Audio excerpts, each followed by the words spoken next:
სხვათა შორის ძალიან აქებენ ამ ავტომობილის აუდიო სისტემას.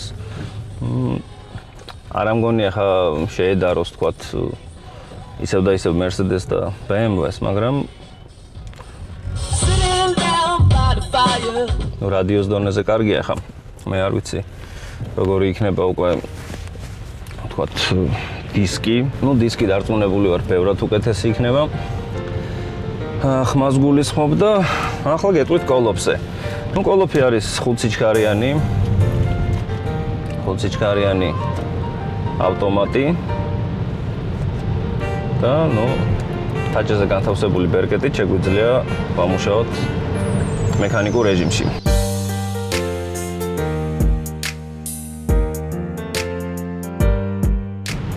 ამინდი ვერ გვაქვს კარგი, ცოტა სველი ამინდია.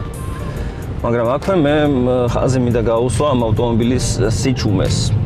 ახლა არ არის ეს მთლად ახალი ავტომობილი.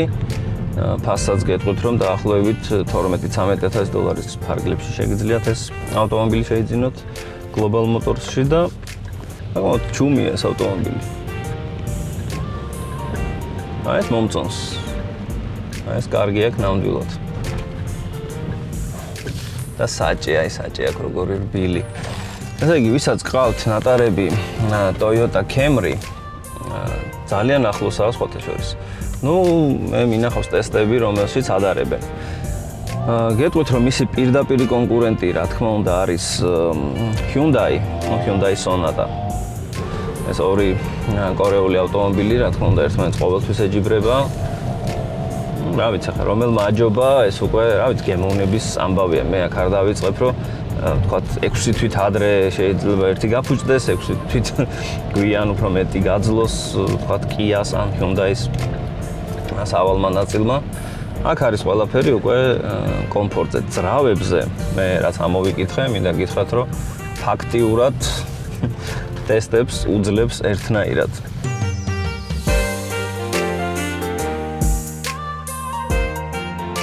პირველ რიგში გეტყვით გასაღებზე, რომელიც ესეთი საკმაოდ ორიგინალურია, თანამედროვეობას არ ჩამორჩებიან. მაგრამ არ გვჭირდება, შეგვიძლია გადავდოთ ესეც გვერდით და იქოქება ავტომობილი ღილაკით. ესე იგი, პირველი ეტაპი გვაქვს, სავარძელი უბრუნდება თქვენს მიერ წინასწარ დაყენებულ პოზიციას. საჭე არა, საჭე არის ამ შემთხვევაში. ხელით შეგვიძლია ვარეგულიროთ და ისე მოვიდგოთ საკუთარ თავზე. მეორე დაჭერით უკვე იხსნება მაჩვენებელთა დაფა, რომელიც ძალიან ლამაზია. თვითონ ეს განათება, მონიტორი საკმაოდ კარგი ზომის არის და მასთან დაკავშირებულია უკანა ხედვის კამერა.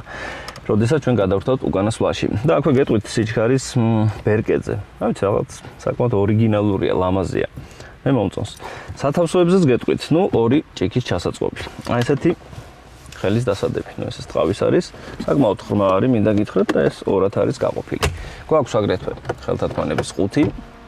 ასეც საკმაოდ დიდია და აქ პატარა რაღაცა თარო, თუნდაც მობილურის დასადებად. საჭე საკმაოდ კარგია, მე აგრეთვე წეღან კოლოფი ვახსენე და ძალიან მომეწონა, რომ ეს გადამთვლელი გვაქვს საჭეზეც პლუს მინუსი და ძალიან მომწონს თვითონ ეს გაფორმებული, რომელიც არის ხით. საკმაოდ ესეც ლამაზია. ღია ფერის ხე მე არ მომწონს. იგივე ფერის ხე გვხვდება აქ კოლოფშიც.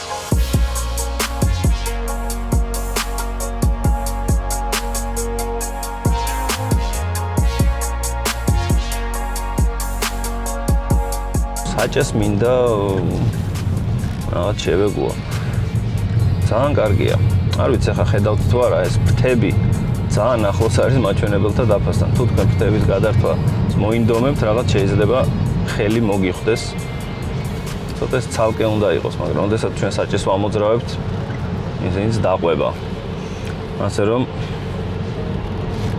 შეჩვევა უნდა ყველაფერს.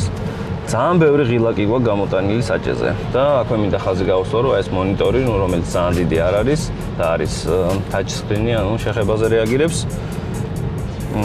უამრავი ღილაკი გვაქვს მაინც საჭეზე. ხმის აწევა, ჩაწევა, რა თქმა უნდა, აქედან მენიუში შესვლა და კიდე არ ვიცი ხედავს თუ არა ჩვენი მაყურებელი, ეს დამატებული დიზაინრულად ძალიან მაგარია. გვაქვს ღილაკი ეკო.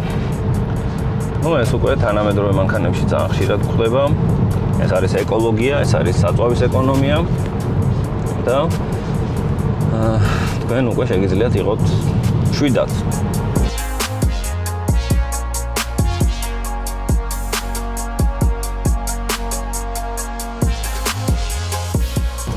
ფანატურად ვარ შეყვარებული, როდესაც აი ავტომობილის ტორპედო არის ტყავი ჩეკერილი. აქ რაღაც ნაწილი შეკერეს, აი მე მგონი ხედავთ, ეს არის ტყავის ჩანართი. ეს ისევ ძველი პლასტიკატი, არ ვიცი, ამდენ ხანში ახმაურდება. აი მარცხენა მხარესაც ისევ ტყავი. გვერდითა საბჯენები. ცოტა გაუმჯობესებული ხარისხია, მინდა გითხრათ. ხარისხი გაუმჯობესებულია, მაგრამ მაინც პლასტიკატია. აი ეს ტყავის ჩანართი მე მომწონს, იგივე აი სიჩქარის კოლოფზე. აქ ხე არ არის გამოყენებული, ხე არის მხოლოდ და მხოლოდ აი ეს ნაწილი საჭეზე და აი ესეთი პატარა ხე უკვე გამოყენებულია სიჩქარის ბერკეტზეც.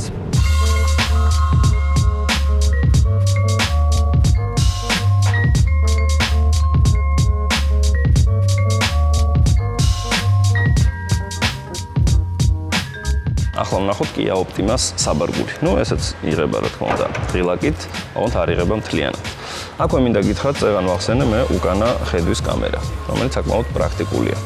ხოლო საბარგულზე კი გეტყვით, რომ მისი მოცულობა საკმაოდ დიდია. ნუ დაახლოებით რო შევადაროთ, E-კლასის საბარგულსაც კი არ დაუგდებს ტოლს, ასე ვთქვათ. საკმაოდ კარგია, მომწონს, თუ თქვენ ოჯახი გყავთ, ეს მანქანა თქვენთვის ნამდვილად მისრება.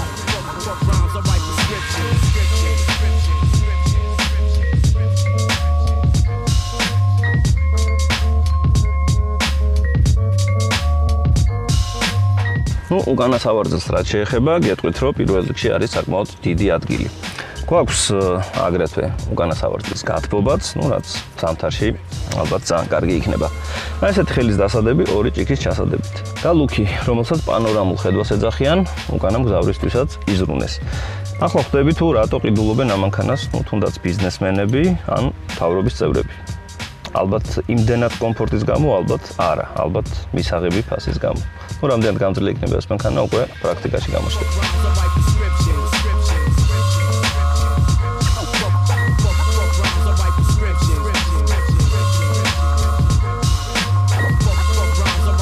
ვინც Global Motors-ში შეიძენს ამ ავტომობილს, ნუ მას რა თქმა უნდა აქვს გარანტია, იგივე ძრავზე, იგივე სავალ ნაწილზე.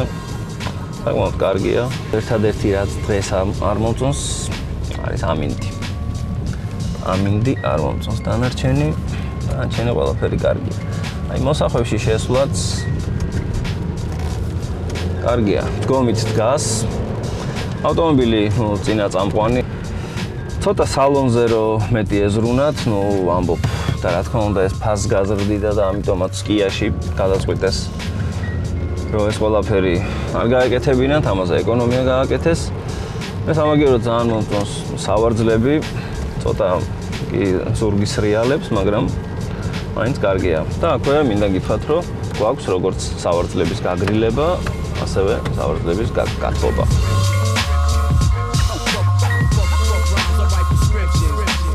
ორი ლიტრიანი ძრავი, მინდა გითხრათ, ტურბირებული. ნახოთ აბა ადგილიდან აჩქარებაც მაინც იყოს ტიპტრონიკით უფრო კარგად ავკრიფავთ, ნახოთ. მეორე მოცურებას გვაჩვენებს, მესამე, მეოთხე. ნუ კოლოფი კარგად რეაგირებს, მინდა გითხრათ. და სხვათა შორის დაახლოებით 6-7 წამში 100 კილომეტრამდე თავისუფლად წევს ეს ავტომობილი. ეს არ არის რეაქტიული, ეს არ არის სპორტული ავტომობილი. ეს არის ჩვეულებრივი ბიზნეს კლასის ავტომობილი. ნუ ამითი იცით რომ დაინტერესებულები არიან, რა თქმა უნდა. ნუ ძალიან ბევრი ამას ბიზნესმენებიც ყიდულობენ, მთავრობის ხალხიც ყიდულობს ამ ავტომობილს.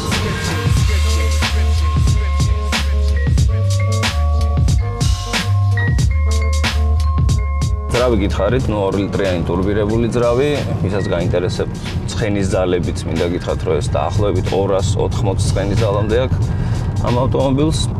ახლა ქვაფენილზე გადმოვედი და გესმით ოდნავ როგორ შემოდის ხმა. უბეებში სიარული, ნუ რა თქმა უნდა. არ არის ხმაურიანი მანქანა, არ არის. აი ფანჯრების ჩაწევის დროსაც აეროდინამიკა, მინდა გითხრათ, რომ კარგად მუშაობს. საერთოდ ყველა ამ ავტომობილებს ეს Kia იქნება თუ Hyundai, ან თუნდაც Toyota ეს ერთი სტილის ავტომობილები, უფრო არის რაღაცა წვეტიანი ფორმის და კარგად იზრუნეს მის აეროდინამიკაზე. დღეს მე მაყოფილი ვარ, თქვენ შეგიძლიათ ისევ და ისევ მოგწეროთ და გითხრათ თუ რომელი ავტომობილის ნახვას ისურვებდით ჩვენს მომდევნო გადაცემაში. თქვენს თხოვნებს ჩვენ ნამდვილად და აუცილებლად გავითვალისწინებთ. მე კი ზუსტად ერთი კვირით გემშვიდობებით. კარგად.